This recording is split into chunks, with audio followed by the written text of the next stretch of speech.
नमस्कार, मी हेमंत देसाई ऑफिशियल या माझ्या यूट्यूब चॅनलमध्ये आपलं मनापासून स्वागत आहे. मित्रांनो, आपल्याला माहितीच आहे की आज भारतात सार्वत्रिक निवडणुकांची घोषणा झाली आहे. निवडणूक आयोगाने पत्रकार परिषद घेतली आणि घोषणा करून टाकली. ही निवडणूक 19 एप्रिलपासून जी सुरू होईल प्रक्रिया, 4 जूनला मतमोजणी होणार आणि रिझल्ट जाहीर होणार. 7 टप्प्यामध्ये ही निवडणूक होणार आहे. 7 टप्पे. महाराष्ट्रात 5 टप्पे आहेत आणि महाराष्ट्रात 19 एप्रिलपासूनच निवडणुकांचा मोसम सुरू होणार आहे. म्हणजे पहिला टप्पा 19 एप्रिलला आणि त्यात महाराष्ट्राचाही एक टप्पा आहे. महाराष्ट्रात 5 टप्पे आहेत. आता मला तुम्ही सांगा की निवडणूक आयोग हे सगळं करताना काय विचार करतो? निवडणूक आयोग विचार करतो की आपले लॉजिस्टिक्स, आपल्याकडे यंत्रणा काय आहे आणि या देशामध्ये निवडणूक घेण्यासाठी म्हणून आपल्याला इकडून तिकडे ज्या सुरक्षा दलं पाठवायला लागतात, CRPFच्या पोलीस नंतर वाहनं पाठवायला लागतात इकडून तिकडून, त्याच्यामध्ये त्यांना अवधी असायला लागते. परंतु देशात ज्या पहिल्या निवडणुका झाल्या होत्या त्या जवळजवळ बराच काळ, म्हणजे 1952ला जी पहिली निवडणूक झाली, 1951च्या उत्तरार्धात सुरू झाली निवडणूक प्रक्रिया, पहिली निवडणूक होती. आणि नंतर जवळजवळ 3.5 महिने 3-3.5 महिने त्याच्यामध्ये गेले. ती पहिली निवडणूक होती. आव्हानात्मक होती, कारण देशाकडे एकूणच साधनसंपत्ती कमी होती, सुरक्षा दलं कमी होती, पैसा कमी होता, वाहनं कमी होती. म्हणून आपण हा जो लोकशाहीचा उत्सव पहिल्यांदा करून दाखवला, शक्य करून दाखवला, त्यामुळे सगळ्या जगात आपलं नाव झालं. तेव्हापासून भारतात निवडणूक प्रक्रिया जी आहे ती सातत्याने होत आहे. त्यावेळी जी निवडणूक प्रक्रिया जी सुरू झाली, लोकशाहीचा उत्सव जो सुरू झाला आणि आपली घटनाही झाली, आपल्याला माहिती आहे 1950 साली, तेव्हापासून शांततेने सर्वसाधारणतः आपण निवडणुका पार पाडतात आणि याचं कौतुक जगभरात होत आहे. पक्ष कुठलाही असो सत्तेमध्ये, पण निवडणूक आयोगाची जी कामगिरी होती त्याचं कौतुक झालं. आणि विशेषतः TN शेषन निवडणूक आयुक्त असताना निवडणूक सगळ्या प्रक्रियेमधले सगळे गैरप्रकार कमी झाले, भ्रष्टाचार कमी करण्याचा प्रयत्न झाला. पण आता इतक्या वर्षानंतर अमृतकाल सुरू झालेला आहे. अशा काळामध्ये सुद्धा निवडणूक 7 टप्प्यामध्ये घ्यावी लागेल. ते टप्पे कमी करता नसते आले, हा माझा प्रश्न आहे. दुसरी गोष्ट अशी की बघा, मी तुम्हाला सांगतो की महाराष्ट्रासारख्या राज्यामध्ये 5 टप्पे असावेत. गेल्या वेळी सुद्धा किती होते टप्पे बघा, आणि यावेळेचे किती टप्पे होते बघा. आता बघा, मी तुम्हाला सांगतो की उत्तर प्रदेश आणि बिहार, महाराष्ट्र ही मोठी राज्य आहेत, हे स्पष्ट आहे आपल्याला. पण आज आपल्याकडे टेक्नॉलॉजी आहे. म्हणजे आज आपल्याकडे रेल्वे वाहतूक सुधारली आहे, जास्त विमानं आहेत आपल्याकडे, साधनसंपत्ती जास्त आहे आपल्याकडे, आपण विकसित भारत म्हणून येतो. अशा वेळी एवढे टप्पे असणं हे समजण्यापलीकडचं आहे, आकलनापलीकडचं आहे. दुसरी गोष्ट अशी की मी तुम्हाला सांगतो की 2019च्या निवडणुकांचं जे टाईम टेबल होतं ते 39 दिवसांचं होतं.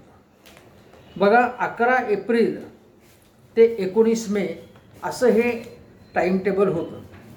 आणि एक लक्षात घेतलं पाहिजे हा फरक, की पहिल्या निवडणुकीत तर मतपेट्या होत्या, मतपेट्या इकडून तिकडे न्यायच्या. आता ते EVM मशीन्स आहेत. म्हणजे टेक्नॉलॉजी सुधारली. आता EVMबद्दल काही का प्रश्न असो, पण मतपेटीपेक्षा EVM हलवणं पूर्वीपेक्षा अधिक सोपं आहे आता कम्पॅरेटिव्हली. आता बघा, बिहारमध्ये 40 जागांसाठी आणि उत्तर प्रदेशमध्ये 80 जागांसाठी आणि पश्चिम बंगालमध्ये 42 जागांसाठी गेल्या वेळी 7 टप्प्यामध्ये मतदान झालं. हे लक्षात घ्या. तामिळनाडूमध्ये 39 जागा आणि पुदुचेरीमध्ये 1, म्हणजे समजा एकच राज्य, वेगवेगळी एक केंद्रशासित प्रदेश, एक राज्य आहे, तर 40 जागा आहेत. हां, आणि पश्चिम बंगालमध्ये सुद्धा तेवढेच मतदारसंघ आहेत. आता बघा, तरीसुद्धा त्याच्यामध्ये काही फारकत करून घेतली गेली नाही. म्हणजे तामिळनाडूला सुद्धा एवढे टप्पे देण्याचं कारण काय की मतदारसंघ कमी आहेत, तर त्यांना उत्तर प्रदेशमध्ये तामिळनाडूच्या दुप्पट मतदारसंघ आहेत आणि मग मतदानासाठी 60 टप्पे काय लागले हे लक्षात घ्या तुम्ही. म्हणजे मतदारसंघ कमी असले तर टप्पे कमी असायला पाहिजेत ना, पण तसं झालं नाही. दुसरी गोष्ट अशी आहे जी मला इथे प्रश्न उपस्थित करायचा आहे तो असा की एका ठिकाणी मतदान पार पाडलं की त्याच्यानंतर म्हणजे मध्ये शांतता कालावधी असतो. म्हणजे मतदानाच्या 48 तास आधी प्रचार थांबतो, आपल्या प्रचाराच्या थोपा थंडावतात असं आपण म्हणतो. समजा एका ठिकाणी प्रचार थंडावला पण दुसऱ्या ठिकाणी जर मतदानाची तारीख वेगळी असेल तर तिथे प्रचार सुरूच राहतो आणि मग त्या ठिकाणी जर प्रचार सुरू असतो, ज्या ठिकाणी मतदानाची ज्याला म्हणतो आपण की तारीख वेगळी असल्यामुळे तिथे प्रचार सुरू आहे, तर त्या प्रचाराचा परिणाम दुसऱ्या मतदारसंघात होतो ना, जिथे शांतता कालावधी आहे तिथे सुद्धा त्याचा इम्पॅक्ट होतो. कारण आज सोशल मीडिया आहे हे आपण लक्षात घेतलं पाहिजे, त्याचाही विचार केला पाहिजे. त्यामुळे ज्या ठिकाणी ही प्रक्रिया चालू आहे प्रचाराची तेवढ्यापुरताच तो प्रचार सीमित राहणे, त्याचा दुसरीकडे परिणाम होत असतो हे आपण लक्षात घ्या. तिसरी गोष्ट,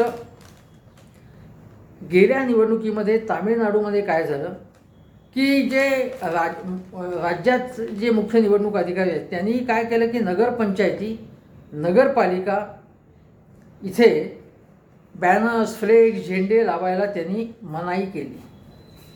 हे अन्य राज्यामध्ये हे नव्हते, फक्त तामिळनाडूमध्ये हे नियम लागू करण्यात आले.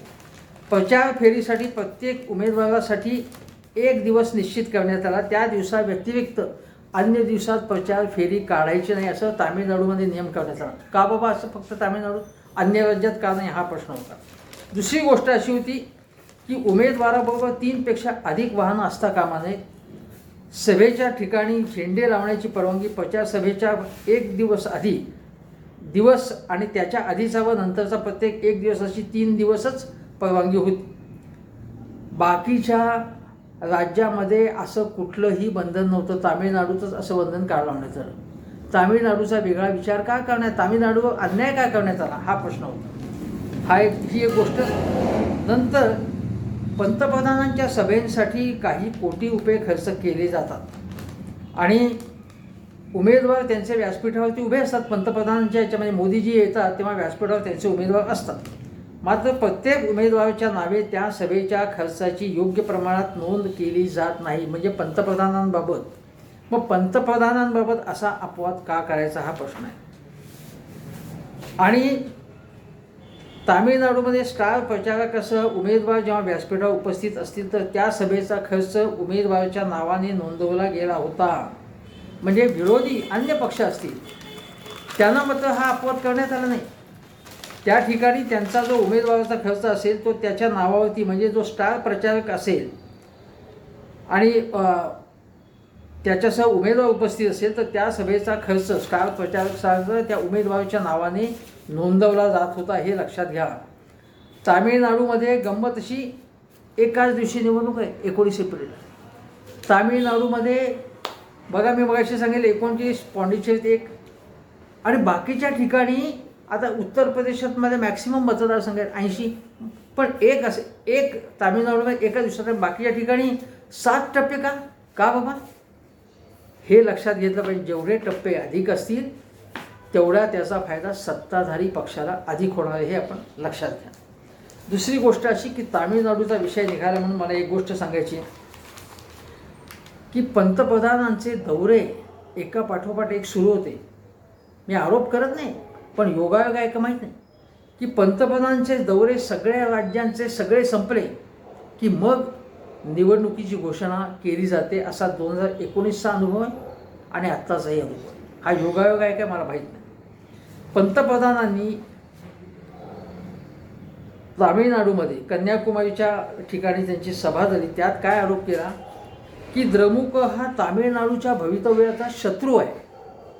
आता जो राज्य ज्या पक्षाकडे द्रमुककडे सत्ता आहे तामिळनाडूची, तो तामिळनाडूच्या भवितव्याचा शत्रू आहे अशा प्रकारचा बेलगाम आरोप त्याने केला. द्रमुकने अनेक वर्ष यशस्वीपणे तामिळनाडूमध्ये सत्ता गाजवली आहे.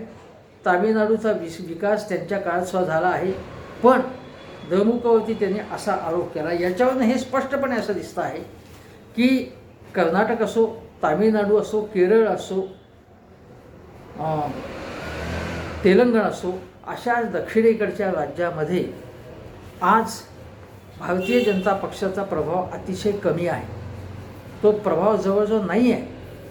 आणि उत्तरेमध्ये मात्र भाजपचा प्रभाव आहे. तो दाक्षिणात्य पक्षांचा साहजिकच नाही, त्यांचं तिथे अस्तित्वच नाही. म्हणजे आता हा डिव्हाइड तयार झाला आहे का? दक्षिणेकडे सनातन धर्मावरती, म्हणजे सनातन धर्म जो आहे, जो वैदिक धर्म होईल, त्याला मानलं जात नाही. उलट त्यासंबंधी काही वादग्रस्त वक्तव्य सुद्धा करण्यात आली होती. त्याचं मी समर्थन करत नाही. पण सांस्कृतिक राष्ट्रवाद जो एकूण हिंदुत्ववाद जो भाजपचा आहे तो तिथे स्वीकारला जात नाही. दाक्षिणात्य राज्यांना असं वाटतं की आपण जास्त गतीने विकास केलेला आहे आणि आत्ता नाही, पहिल्यापासूनच आपण सरकारी महसुलाचा चांगला वापर केला आहे. परंतु केंद्र सरकार साधनसंपत्तीचं वाटप करताना, म्हणजे कर महसूल असतो जो, किंवा वेगवेगळे केंद्राचे प्रोजेक्ट्स असतात, केंद्राची मदत असते, त्याबाबत दक्षिणी राज्यावरती, मग ते कर्नाटक, आंध्र, तेलंगण, तामिळनाडू, केरळ या सगळ्या राज्यांवरती अन्याय करतो केंद्र सरकार, असा त्यांची तक्रार आहे. ते म्हणतात की आम्ही जर चांगला विकास करत असतो, आमच्याकडे प्रशासन चांगलं असेल, भ्रष्टाचार कमी असेल, तर उलट आम्हाला तुम्ही इन्सेंटिव्ह दिलं पाहिजे. उलट तुम्ही आमच्याकडे कमी पैसा टाकता आणि तुम्ही उत्तरेमध्ये उत्तर प्रदेश, बिहार, हरियाणा किंवा जिथे मध्य प्रदेश, जिथे तुमची सत्ता आहे भाजपची, तिथे जास्त पैसे देता, जास्त निधीचं वाटप करता. त्यामुळे यावेळीसुद्धा हे राजकारण आहे ते केंद्रभागी असेल, दक्षिण विरुद्ध उत्तर असा सामना. आपण एकच देश आहोत हे कबूल आहे, पण दक्षिण विरुद्ध उत्तर अशी एक वैचारिक फायदी झाली तर हे चांगलं लक्षण नाही, हे लक्षात घ्या. दुसरी गोष्ट अशी की ज्यामध्ये अनेक ज्याला महत्त्वाचे मुद्दे आहेत, जे मला सांगायचे या निमित्ताने की महाराष्ट्राकडे वळणार आहे थोड्या वेळात, की निवडणूक रोख्यांचा विषय. मी याविषयी व्हिडिओ अगोदर केला होता म्हणून मी परत केला नाही. पण निवडणूक रोखे हे किती चुकीची पद्धत होती ती, याच्यावरती सर्वोच्च न्यायालयाने ताशेरे ओढल्यानंतर ज्या रोख्यांचं समर्थन भाजपचे नेते, प्रवक्ते, पंतप्रधान करत होते, त्यांना सणसणीत त्यांच्या श्रीमुखात बसली, म्हणजे प्रत्यक्ष नाही, श्रीमुखात बसली, हे आपण लक्षात घेतलं पाहिजे. त्यानंतर निवडणूक रोखे पद्धत रद्द झालेली आहे. परंतु सरकारने सर्वोच्च न्यायालयाने एवढी फटकार मारल्यानंतर सुद्धा जागं झालं नाही.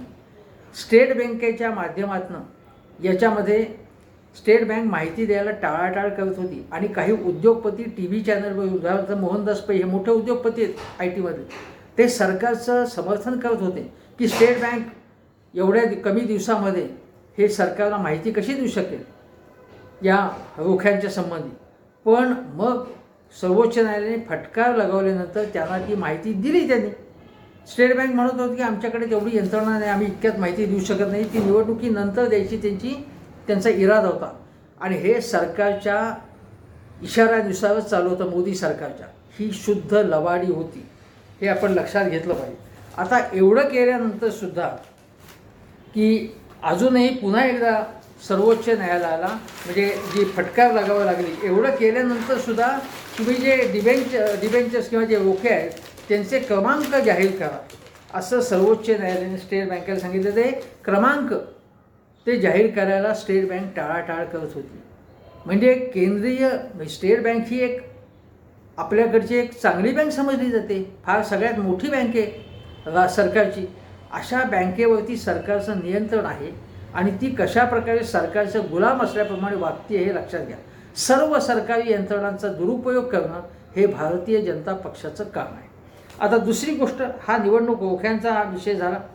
त्या निवडणूक रोख्यांच्या निमित्तानेच मला दुसरा एक गोष्ट एक सांगायची आहे की चंदीगड महानगरपालिकेला मध्ये निवडणूक झाली. त्या महानगरपालिकेच्या निवडणुकीमध्ये हेराफेरी झाली. सगळ्या विरोधी पक्षांनी आरोप केले ते पण मीडियामधनं मात्र म्हणजे विशेषतः टेलिव्हिजन मीडियामधनं सरकारचं समर्थन केलं जात होतं.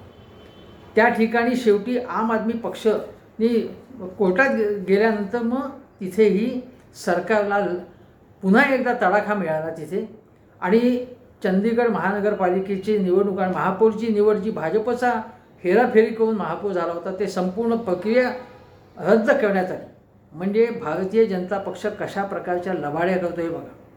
निवडणूक रोख्यांमध्ये सुद्धा बहुतांश हिस्सा जो आहे तो भाजपला 46-27% मिळालेला आहे. निवडणूक रोख्यांच्या माध्यमातून जो पैसा मिळाला आहे तो, आणि तो पैसा जो मिळाला आहे ज्या कंपन्यांमार्फत मिळाला आहे त्या खाणीमधल्या आहेत, कोणी गेमिंग कंपनी इन्फ्रास्ट्रक्चरमधल्या आहेत. ज्या ज्या ठिकाणी सरकारची पॉवर आहे, म्हणजे आता सारख्या समजा 2G जसं होतं, 2Gमध्ये काही सिद्ध झालं नाही बघा काँग्रेसच्या काळामध्ये, पण यांनी खोटे आरोप केले. आता ज्या ठिकाणी साधनसंपत्तीचं वाटप करण्याचे सरकारला अधिकार असतात तिथे त्याचा गैरवापर केला जातो. आणि त्या क्षेत्रातल्या कंपन्यांनी भाजपला सगळ्यात जास्त देणग्या दिल्यात हे लक्षात घ्या. काही कंपन्यांच्या मागे तपास यंत्रणा लावून देण्यात आल्या, म्हणजे इथे बंदूक ठेवण्यात आली आणि मग तिथे त्यांच्या मागे तपास यंत्रणा लावून दिल्यानंतर मग त्यांनी भाजपला देणग्या दिल्या. म्हणजे ज्या कंपन्या बदमाश कंपन्या आहेत, लबाड आहेत, खोटारड्या व्यवहार करणाऱ्या कंपन्या आहेत, त्यांच्याकडनं देणग्या घेताना भाजपला काही वाटत नाही. काय प्रकार आहे हा? अजून एक गोष्ट सांगतो तुम्हाला, म्हणजे ही खंडणीखोरी, ही एक प्रकार ब्लॅकमेलिंग करणं आणि पैसे उकळणं त्या कंपन्यांकडनं, याला काय म्हणायचं? हा निवडणुकीतला भ्रष्टाचार आहे की नाही? हा भाजपने सर्वाधिक भ्रष्टाचार केला आहे आणि कम्युनिस्ट पक्षाने एकही पैसा घेतला नाही निवडणूक रोख्यांचा. त्यामुळे कम्युनिस्ट पक्ष या म्हणजे भाजपला जाब विचारण्याचा नैतिक अधिकार खरा तर कम्युनिस्ट पक्षाला आहे. बाकीच्यांनी पैसे घेतले नाही असं नाही, पण याच्याबद्दल असा युक्तिवाद करता येऊ शकतो की दीर्घकाळ आता भाजप 10 वर्ष सत्तेत आहे, काँग्रेस असेल, बाकीचे पक्ष असतील प्रादेशिक, त्यांच्याकडे पैसा नाही निवडणूक लढवण्यासाठी. अशावेळी इक्वल फुटिंगवर निवडणूक कशी लढणार? मग भाजप जर चलाख्या करत असेल तर आपण कीर्तन करत निवडणूक लढवू शकत नाही. आपल्याला सुद्धा काही चलाख्या करायला लागतात. म्हणून काँग्रेस पक्षाला सुद्धा निवडणूक रोख्यांच्या मधनं पैसे मिळवावे लागले, हे आपण लक्षात घेतलं पाहिजे. म्हणजे हा सुद्धा भाग आहे. दुसरी गोष्ट जी सांगायची ती अशी की तेलंगण राष्ट्र समिती किंवा ज्याला BRS पक्ष म्हणतो नवीन नाव, ते जे माजी मुख्यमंत्री KCR म्हणतो त्यांच्या कन्येला अटक करण्यात आली. आता EDच्या मार्फत, म्हणजे निवडणुकांची आचारसंहिता आता लागू झाली, निवडणुका घोषित होणार आहे त्याच्या अगोदर तेलंगणमध्ये काँग्रेसला घुसखोरी करायची आहे. तिथे विधानसभेमध्ये काँग्रेसने भाजपला घुसखोरी करायची, तिथे भाजपची डाळ शिजू शकली नाही. त्यामुळे KCR हे ना बदनाम करायचं आणि ती ऑपोजिशनची स्पेस आपल्याकडे घ्यायची. त्यासाठी KCR यांच्या कन्येच्या विरुद्ध ॲक्शन सुरू करण्यात आली. म्हणजे तिथे काँग्रेसचं सरकार आहे, आता काँग्रेसच्या विरोधात किमान आपल्याला थोड्या जागा मिळाव्यात म्हणून तपास यंत्रणांचा असा दुरुपयोग करणं योग्य आहे का? मी असं तर म्हणेन की आचारसंहिता लागू झाल्यानंतर या पुढच्या काळामध्ये तपास यंत्रणांचा दुरुपयोग होता कामा नये. त्याच्यावरती जर तुम्हाला काही कारवाई करायची असेल तर निवडणूक आयोगातर्फे कारवाई झाली पाहिजे असं आपण आयडियली म्हणू. पण निवडणूक आयोग हा कोणाच्या हातचं बाहुलं झालं हे आपल्याला माहिती आहे. एका निवडणूक आयुक्ताने आत्ता राजीनामाही दिला आणि नवीन निवडणूक आयुक्त म्हणजे मुख्य आहेत, पण अजून एक निवडणूक आयुक्तांची जी निवड झाली, 2 निवडणूक आयुक्तांची जी निवड झाली ती करताना जे पॅनल असतं त्यामध्ये जे पॅनल पहिल्यांदा 5 सिलेक्ट करतं त्यामध्ये सेक्रेटरीज असतात, केंद्रीय मंत्री असतात, ते सगळे सत्ताधारी पक्षाचे म्हणजे भाजपच आहे. म्हणजे सेक्रेटरी आहेत ते भाजपच्या तालावर असणारे सेक्रेटरी असतात. त्यामधनं विरोधी पक्षनेता, पंतप्रधान आणि गृहमंत्री मिळून त्याच्यातनं निवडणूक आयुक्त निवडतात. सर्वोच्च न्यायालयाने काय शिफारस केली होती आणि लॉ कमिशनने सुद्धा की याच्यामध्ये सर्वोच्च सरन्यायाधीश असले पाहिजे. सरन्यायाधीशांना त्यातनं बाजूला करण्यात आलं. म्हणजे निवडणूक आयुक्तांची निवड कशा प्रकारे केली जाते हे बघा.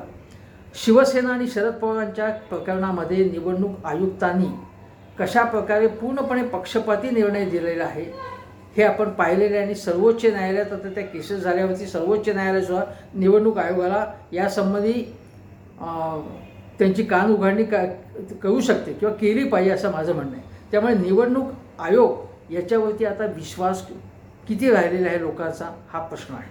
दुसरी गोष्ट अशी, हा मी हे या सगळ्या गोष्टी सांगितल्यावरती आता बघा की या सगळ्या प्रक्रियेमध्ये आज भारतीय जनता पक्ष 10 वर्ष सत्तेत आहे. भाजप पूर्णपणे बोगस दावे करत आहे विकासाच्या बाबतचे. आज आणि याच्या अगोदर पंतप्रधान काय म्हणतात की विकास केला आहे तो मीच केलेला आहे. आणि त्यांनी इतका इफेक्टिव्ह प्रचार केला आहे, इतका तळाखेबंद प्रचार केला, कारण त्यांच्याकडे भरपूर पैसा आहे आणि त्याला संपूर्ण मीडिया त्यांना पूर्णपणे झुकतं माप देईल. म्हणजे निवडणूक रोखे हा प्रश्न, निवडणूक आयोगाचं वर्तन, निवडणूक रोखे हे प्रकरण किंवा एकूण भाजपनीचा अंबानी आणि अदानी या कंपन्यांना ते करत असलेले ते देत असलेले झुकतं माप याबद्दल प्रश्न विचारण्याचं काम हे मीडियानी प्रभावीपणे केलेलंच नाही. आता बघा तुम्ही प्रमुख इंग्रजी चॅनेल त्यामध्ये सुद्धा तुम्ही जर बघितलं तर त्यामध्ये कोणाच्या मुलाखती असतात तर आता आज पंतप्रधान नरेंद्र मोदींची इंडिया टुडे चॅनलवरती त्यांची मुलाखत किंवा त्यांचा कार्यक्रम आहे. अमित शहांची मुलाखत झाली आहे. म्हणजे पहिला संपूर्ण प्रायोरिटी सगळा मीडिया जो आहे, फक्त हा चॅनल नाही, सगळे चॅनल हा सरकारी पक्षाला देतात, कारण सरकारकडे जाहिरात देण्यासाठी जास्त पैसा आहे. बघा ते गाणं जे आहे मैं मोदी का परिवार हो, गाणं रिलीजही झालं. आता त्याचा भडीमार होईल सगळीकडे. आणि काँग्रेस असेल, तृणमूल काँग्रेस असेल, अखिलेश लालू यांच्या पक्षाकडे तेवढा पैसा नाही, हे तुम्ही लक्षात घ्या. त्यामुळे ही निवडणूक इक्वल फुटिंगवर होतच नाही आहे, हे आपण लक्षात घेतलं आहे. दुसरी गोष्ट अशी आहे की याच्यामध्ये जरांगे पाटील यांनी असं म्हटलं, मनोज जरांगे पाटील ते नाराज आहेत. त्यांचं म्हणणं आहे की सगळे सोयऱ्यांचा प्रश्न सुटल्याशिवाय तुम्ही निवडणूक जाहीर करू नका, असंच त्यांचं म्हणणं होतं. तर ते चुकीचं होतं म्हणणं, त्यात काही अडचण होता.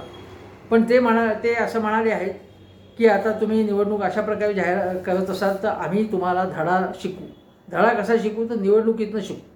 मग निवडणुकीतनं धडा शिकवणं म्हणजे काय 100 उमेदवार उभे करणं, तसं असेल तर ते चुकीचं होईल असं माझं म्हणणं आहे. ती पद्धत नाही आहे. पण तरीसुद्धा आता आपण महाराष्ट्राचा विचार केला तर महाराष्ट्रात जरांगे फॅक्टरचा परिणाम होईल का, तर माझ्या मते होण्याची दाट शक्यता आहे. आणि बघा तुम्ही पुण्यामध्ये माजी महापौर मुरलीधर मोहोळ हे मराठा समाजाचे ब्राह्मण उमेदवार न देता, म्हणजे सुनील देवधरांचं नाव चालू होतं ते न देता मुरलीधर मोहोळांना उमेदवारी देण्यात आली. भाजपने हे लक्षात घेतलं पाहिजे. भाजपला लक्षात आलं की मराठा यावेळी आपल्याला मतदान करतील की नाही ही भाजपला भीती वाटते आहे. जरांगे पाटील हे देवेंद्र फडणवीसांवरती, त्यांच्या पक्षावरती, शिंदेंच्याही पक्षावरती आणि विशेषतः दादांवरती चिडलेले आहे. त्यामुळे मराठा समाज हा जरांगे पाटील ज्या पद्धतीने सांगतील त्या पद्धतीने जर एकदम मतदान केलं तर त्याचा फटका हा महायुतीला बसू शकतो, हे आपण लक्षात घेतलं. आता जो एक सर्वे झालेला आहे काल, सी वोटरचा सर्वे, त्या सर्वेमध्ये असं सांगण्यात आलं आहे की 48 मतदारसंघ आहेत आणि भाजप काय म्हणते की 45+ हा आमचा अजेंडा आहे. पण भाजपला गेल्यावेळी फक्त भाजपला गेल्यावेळी किती मिळाल्या होत्या तर 23 जागा मिळाल्या होत्या. शिवसेना भाजप मिळून 42 जागा होत्या. 19 जागा या शिवसेना एकसंध शिवसेनेला मिळाल्या होत्या. यावेळी भाजपला 23च्या जागा 1 जागा कमी होऊन 22 जागा होती. म्हणजे अंदाज, सी वोटरचा जो अंदाज येतो. आणि 6 जागा अजितदादा आणि एकनाथ शिंदेंना मिळून मिळत आहेत. आज अजितदादा गटाकडे 1च जागा आहे आणि शिंदेंकडे आता 13 खासदार त्यांच्या मागे उभे आहेत. 13 खासदार असतानासुद्धा बघा तिची संख्या कमी होते एकनाथ शिंदेची. अजितदादांचा गट आहे तो काय 16-18 आम्हाला किती जागा द्याव्यात, म्हणजे महायुतीच्याकडून आम्हाला इतक्या जागांवरती उमेदवार उभे करायचे, अशा मागण्या 16 जागांच्या मागण्या करत असताना त्यांना आणि शिंदे गटाला मिळून केवळ 6 जागा मिळतील असा अंदाज आहे. आणि उलट काँग्रेसला गेल्यावेळी 1 जागा होती, मिळाली होती, जिंकली होती. 2024च्या निवडणुकीत काँग्रेसच्या जागा चौपट वाढून 4 होती. 1 जागा जिंकली होती, आता 4 जागा मिळतील असा अंदाज. आणि शिवसेना उद्धव ठाकरे यांची आणि शरद पवारांची राष्ट्रवादी काँग्रेस यांना म्हणून 16 जागा मिळतात. म्हणजे त्यांना महाविकास आघाडीच्या 20 जागा होत आहेत, महायुतीच्या जागा होत आहेत 22. असा त्यांचा 22 + 6 म्हणजे 28. म्हणजे आज सी वोटरच्या अंदाजानुसार 28 जागा महायुतीला आणि महाविकासला 20 जागा असं आत्ता दाखवत आहेत. आता हा जो सी वोटरचा अंदाज आहे तो एक प्रकार यासाठी धक्कादायक की आत्तापर्यंत बहुतेक सर्वेमध्ये महाविकास आघाडी पुढे दाखवत होते.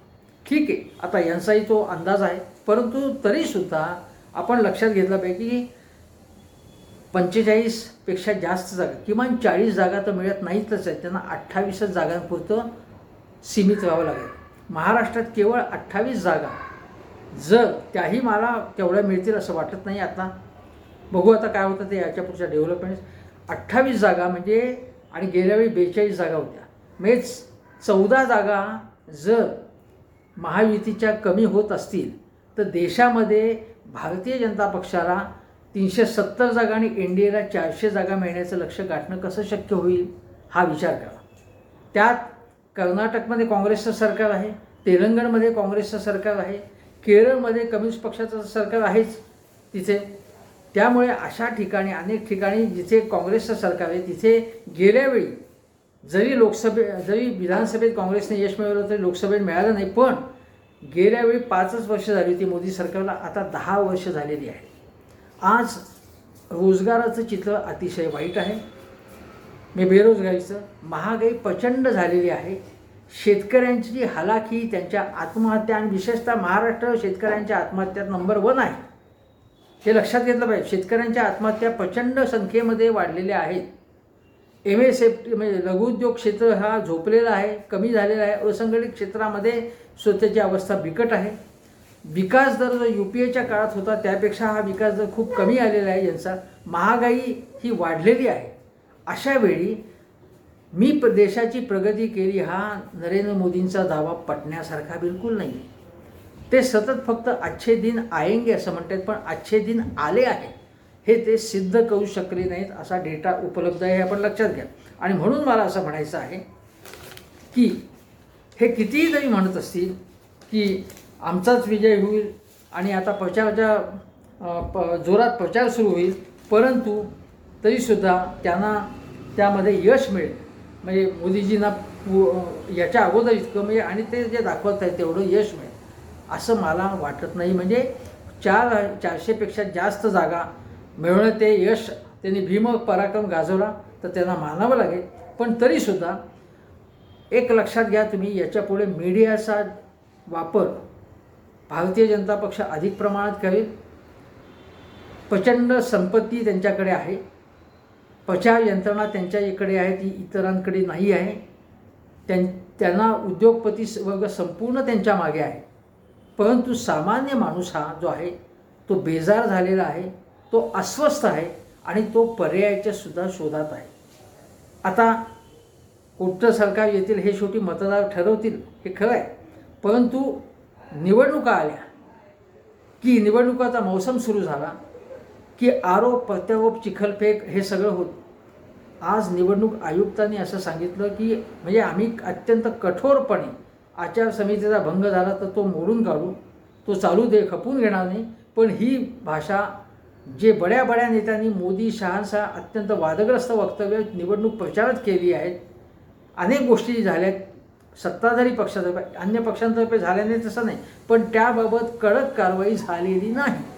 त्यामुळे निवडणूक आयुक्तांबद्दल ते कितीही म्हणत असले, त्या गर्जना असल्या तरी त्यांच्याबद्दल असं ज्याला म्हणतो की ते जे म्हणतील त्या शब्दावर विश्वास ठेवावा अशी स्थिती नाही.